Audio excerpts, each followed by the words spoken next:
మీ తాబేదారులు కాదు, మీ ఇంట్లో వంట మనుషులు కాదు.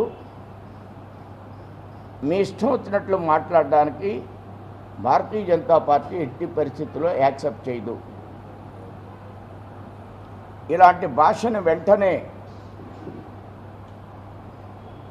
భాషను మీరు వెంటనే నిలుపుదల చేయాలి. లేని పక్షంలో బీజేపీ తగిన సమాధానం చెప్పడానికి సిద్ధంగా ఉంది. చాలా సందర్భాల్లో మేము అధికారంలోకి వస్తాం, మీ అంతు చూస్తాం. ఎవరు అధికారులు అంతం చూసేటువంటి చట్టం లేదు. Mind it. మీరు 5 సంవత్సరాలు ముఖ్యమంత్రిగా ఉన్నారు. ఏ అధికారిని మీరేమీ చేయలేరు. ఈ జ్ఞానంతో మాట్లాడాలి, జ్ఞానరహితంతో మాట్లాడకూడదు. 5 ఏళ్ళు అధికారం చేసిన తర్వాత మీకేం అర్థమైంది? మా ప్రభుత్వం వచ్చిన తర్వాత వడ్డీతో తిరిగి చెల్లిస్తాం. ఎవరిని జైల్లో పెడతారు? మీ ప్రభుత్వంలో ఉన్న అధికారులు ఎక్కువ మంది జైలుకి వెళ్తున్నారు. అందరూ హార్ట్ ఆపరేషన్ చేయించుకోవాల్సిన పరిస్థితులు ఏర్పడినాయి.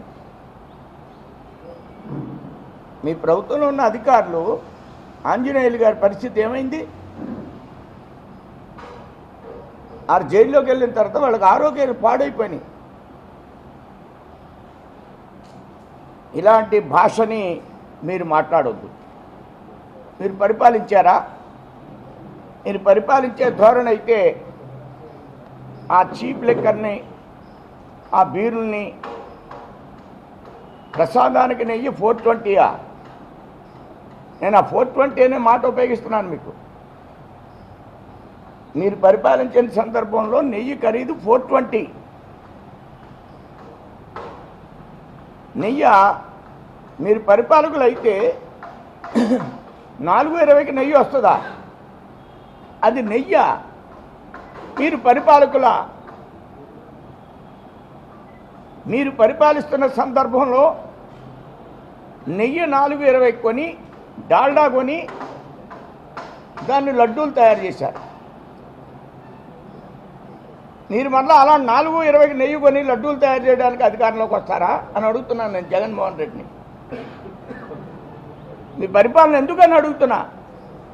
మీకు పరిపాలన ఇస్తే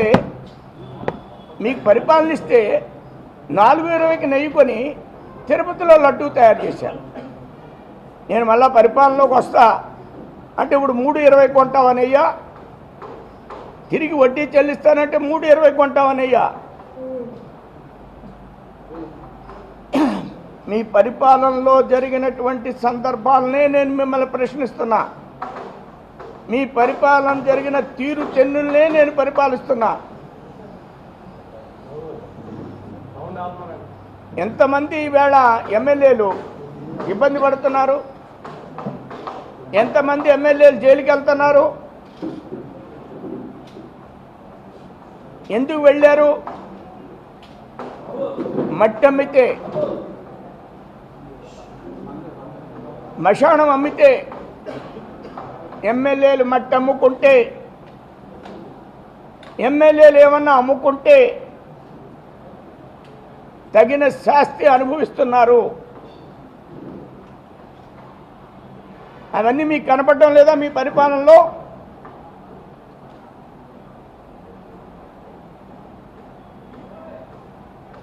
నా ఊరేగింపులు నేను వెళ్ళి పలకరిస్తున్న సందర్భాలు, చంద్రబాబు నాయుడు గారు 40,000 మంది రైతులు వచ్చారు. వాళ్ళపై 40 మందితో చంద్రబాబు నాయుడు రాళ్లు వేయించారు. మీరు లోకేష్ పాదయాత్రలో రోజు ఏం చేసేవారు?